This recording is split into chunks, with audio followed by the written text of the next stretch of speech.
everyone and welcome back to SK1 back again with another video। और आज मैंने फिर से कम्युनिटी पोल किया था जिसमें आई आस्क्ड एवरीवन कि फ्रिक्शन का नेचर क्या होता है। मतलब फ्रिक्शन इंक्रीज करेगा जब आप सर्फेसेस को स्मूदन करते हो, या फिर फ्रिक्शन डिक्रीज करते हैं विद स्मूदनिंग द सर्फेसेस, या फिर ये to a certain extent decrease करेगा and then it will increase. There were basically 3 options and हम सबको पता है कि ज्यादातर वोट्स आई गेस 87% रफली विल गो टू कि फ्रिक्शन डिक्रीज करते हैं सर्फेस को स्मूथ करने के बाद।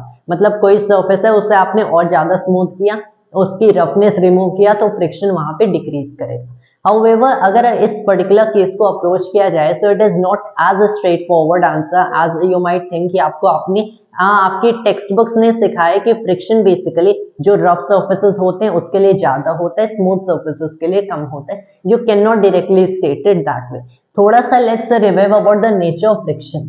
फ्रिक्शन बेसिकली अगर आप देखते हो मास m ब्लॉक है, मैंने एक ऐसा केस ले लिया कि मास m ब्लॉक है एंड यहाँ पे इसे सरफेस पे रखा गया है। ऑब्वियसली हमें पता है कि अगर इसके पास एक initial velocity vector v not है तो बैकवर्ड डायरेक्शन में एक फ्रिक्शन एक्ट करते हैं जो कि kinetic energy kinetic basically friction होता है इस पर्टिकुलर केस में, क्योंकि ये ब्लॉक मोशन में जब भी रिलेटिव मोशन होगा यहाँ पे काइनेटिक फ्रिक्शन एक्ट करता है। नीचे mg है, ऊपर obviously normal reaction force by ground है for no vertical motion and for no acceleration along vertical. हमें पता है नॉर्मल रिएक्शन mg के इक्वल है एंड वी नो इन दोनों सर्फेसेस के बीच रिलेटिव मोशन हो रहा है। रिमेंबर ऑलवेज कि फ्रिक्शन कभी भी मोशन को अपोज नहीं करता है।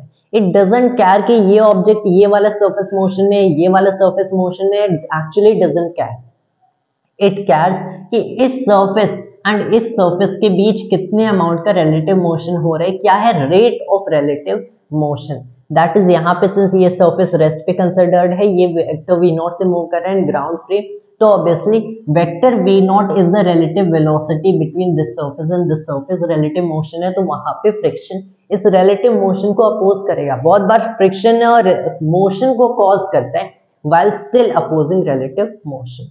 तो इतना हमें पता है।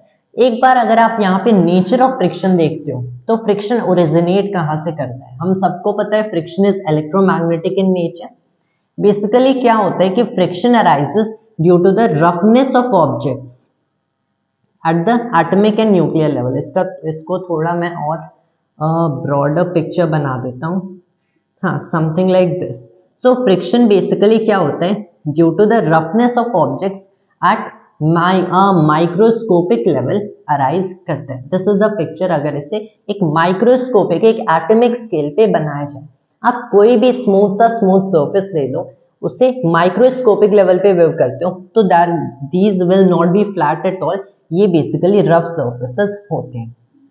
फिर भी नो यहाँ पे रफ सर्फेसेस हैं, यहाँ पे बहुत सारे इंटरलॉक्स फॉर्म कर सकते हैं। मतलब जैसे इस सरफेस को यहाँ पे मूव कराने की कोशिश करो, एक रिलेटिव मोशन प्रोड्यूस करो, तो ऑब्वियसली हमें पता है due to these interlocks basically एक अपोज होगा, एक रेजिस्टेंस तो बनेगी। इतना कॉमन सेंस है, कॉमन आइडिया, जिसकी वजह से फ्रिक्शन प्रोड्यूस होता है।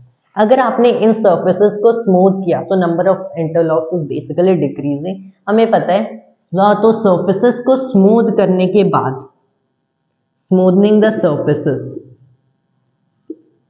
तो एट फर्स्ट तो हमें ऐसा पता चलता है कि फ्रिक्शन बेसिकली डिक्रीज करते हैं। यहाँ पे काइनेटिक फ्रिक्शन है, डिक्रीज करेगा। लेकिन what you have to understand is कि friction just doesn't arise by the roughness of surfaces.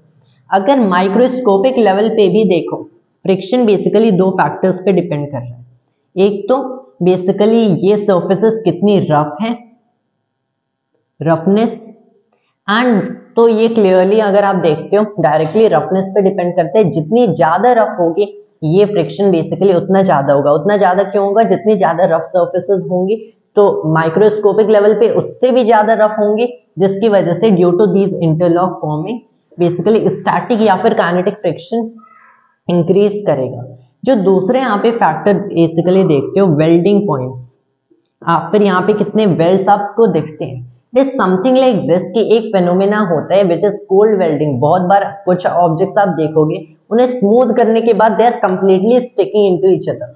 ये बेसिकली इसलिए होता है क्योंकि अगर आपने रफनेस को, आपको ऐसा लगता है आपने रफनेस को इंक्रीज किया, फ्रिक्शन इंक्रीज हो रहा है। रफनेस को डिक्रीज किया मतलब सरफेस को स्मूथ किया, फ्रिक्शन डिक्रीज हो रहा है, लेकिन friction will decrease only to a certain extent for the reason आपने रफनेस डिक्रीज किया, ठीक है। तो ये जो सर्फेसेस हैं बेसिकली व्हाट विल हैपन, जैसे आपने इसे डिक्रीज किया और ज्यादा पॉइंट्स कांटेक्ट में आते जाएंगे, जब और ज्यादा पॉइंट्स कांटेक्ट में आते जाएंगे बिटवीन द टू सर्फेसेस, तो ऑब्वियसली हमें पता है एट फर्स्ट तो मैक्रोस्कोपिकली हमें लगता है कि जितना ज्यादा आप रफनेस को डिक्रीज करोगे इतना ज्यादा फ्रिक्शन डिक्रीज होगा। तो this holds only to a certain extent, जब तक आप इन सारी इंटरलॉक्स को ब्रेक कर रहे हो एंड इन इंटरलॉक्स को रिमूव कर रहे हो, लेकिन जब इसे इनफ डिक्रीज कर दोगे आपको पता चलेगा कि ये बेसिकली जो हमारे सर्फेसेस हैं ये और ज्यादा एक दूसरे में स्टिक कर रहे हैं फॉर द रीजन क्योंकि अब तो बहुत ही ज्यादा आपके पास स्मूथ सर्फेसेस हैं। ऑन स्मूथनिंग देम इनफाइनाइटली आपको मिलेगा एक ये लाइन फ्लैट सर्फेस की, एक ये line.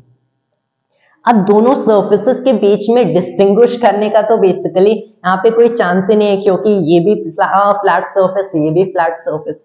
When that basically happens, इसके जो एटम्स मॉलिक्यूल्स हैं इसके एटम्स मॉलिक्यूल्स को बेसिकली अट्रैक्ट करेंगे by their intermolecular forces. When they attract इस सर्फेस 1 के मॉलिक्यूल्स विल अट्रैक्ट सर्फेस 2 के molecules just as they are attracting their own. मतलब आपके पास मार्कर है, जितनी स्ट्रेंथ से इसके मॉलिक्यूल्स ने मार्कर के सारे दूसरे कोई भी आप रैंडम मॉलिक्यूल ith मॉलिक्यूल ले लो, तो ith मॉलिक्यूल ने ऑब्वियसली i+1 के मॉलिक्यूल वहां पे है तो वहां पे होने का एक फैक्टर है क्योंकि ith मॉलिक्यूल उस पर एक फोर्स लगा रहा है, i+2 भी उस पर एक फोर्स लगा रहे हैं, इस रीजन से i+1 वहां पे टिका हुआ है। सो बेसिकली जिस फोर्स से वो एक दूसरे को अट्रैक्ट करते हैं फॉर द सर्फेस इटसेल्फ, अब ये सर्फेस 2 पे भी अट्रैक्शन की बेसिकली फोर्स एक्सर्ट करेंगे, जिसकी वजह से ऑब्वियसली हमें पता है when they will be exerting intermolecular forces in each other strong enough, ये दोनों ऑब्जेक्ट्स एक दूसरे में स्टिक कर जाएंगे। तो फ्रिक्शन अगर हम लोग डिफाइन करें, जब आप रफनेस को डिक्रीज करोगे तो फ्रिक्शन डिक्रीज होगा टू अ सर्टेन एक्सटेंट, लेकिन जब ये वेल्डिंग पॉइंट्स आपके इनफ यहाँ पे फॉर्म हो जाएंगे कि ऐसे आपको बेसिकली मिल रहा है, even it doesn't have to be infinitely smooth, infinitely smooth से पहले ही the friction will again start increasing, क्योंकि आपको ऐसे पॉइंट्स देखेंगे which have started sticking into one another, these are the welding points, and on infinitely smoothing them obviously हमें पता है कि these two surfaces will cold weld into one another। तो basically जो इसका आंसर है इट इज कि friction basically कुछ नेचर ऑफ सर्फेस पे ऐसे डिपेंड करते हैं कि सर्फेस को स्मूथ करने के बाद friction will basically decrease to a certain extent, लेकिन जब आपने सर्फेस को बहुत ज्यादा स्मूथ कर दिया so these welds will be formed, जिसकी वजह से अब फ्रिक्शन इंक्रीज करेगा एंड अब फ्रिक्शन और ज्यादा इस relative motion between two objects को अपोज करेगा। So as you might have read in many text books की friction is basically directly proportional to the smoothness of surface, as you might say that isn't entirely accurate, rather हमें और एक broader picture देखना पड़ता है on the atomic या फिर microscopic level। That was my today's video over this polls results, जो कि obviously mostly अगर आप देखोगे wrong answers हैं। roughly I guess the last time I cite 87% voted कि friction basically decrease करता है as you smoothen the surface, so that is rather a wrong answer I can say। That was my today's video about it and thanks to all viewers।